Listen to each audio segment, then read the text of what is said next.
వాగ్దానం అనేది మొదటిగా ఎవరిచ్చింది అయి ఉండాలి? దేవుడు ఇచ్చింది అయి ఉండాలి.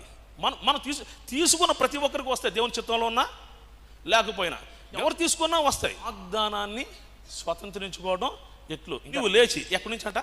ఫస్ట్ నీ దేశాన్ని విడిచిపెట్టే, రెండోది నీ బంధువులు విడిచిపెట్టే, మూడోది నీ ఇంట నుండి విడిచిపెట్టి ఎక్కడికి వెళ్ళాలి? నేను చూపించు దేశానికి వెళ్ళాలి.